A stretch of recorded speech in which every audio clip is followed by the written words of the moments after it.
I love trucks because they are magnificent. It's a beautiful beast and it's so complicated. Every day you learn something new. And I think, if you spent enough time around trucks, there's absolutely no way that you cannot love trucks. Well, women hold up half the sky, but you wouldn't tell it by seeing who owns businesses, particularly in the automotive sector. So we need to focus on identifying the women that are in the sector, giving them the opportunities, and supporting them. I always had good teachers.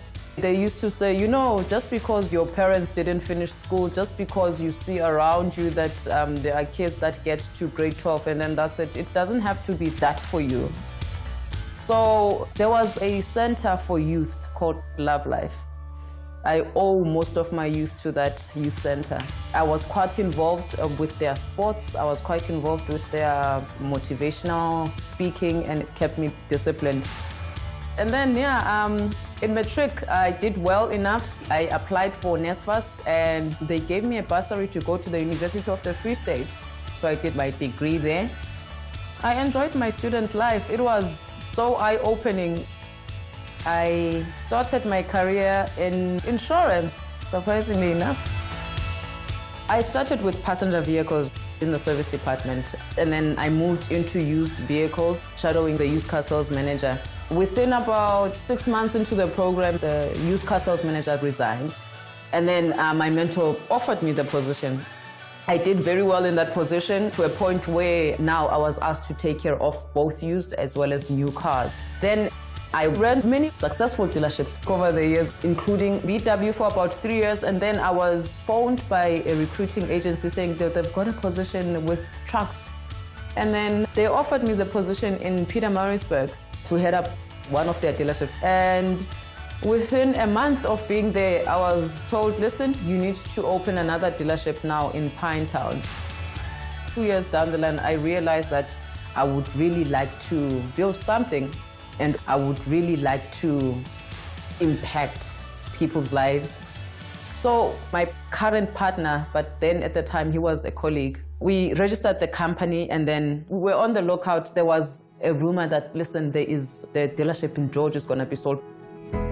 And we were fortunate enough that we were the ones that were chosen at the end of, of those investor rounds. Now comes the time to get the finances in place, right? I walked that road, and it was a very, very stressful one. We were given 3 months to secure funding.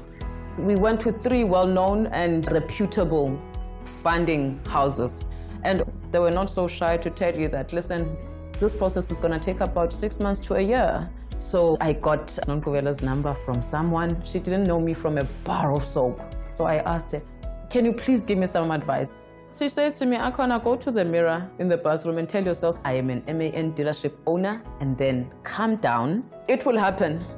And then she says to me, there is a VW Trust Fund. Just talk to this guy and let's see if it makes sense to him. And he got it.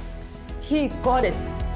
In the automotive value chain, there are very few businesses that are owned by women. So as the BEE Trust, this is a particular focus for us. And to that end, we've supported Akhona, GRM Men, 51% Black women-owned dealership in the commercial vehicle space. I've worked in trucks for the past 13 years, and I've been with Akhona since August last year. She's fierce. She is so driven. She cares about her staff. We're not a team, we're a family. And I think that's what makes us great. I'm very passionate about making sure that I employ young people. So the thoughts that I occupy myself with is, how can I grow this business so that I can employ as many people as I can?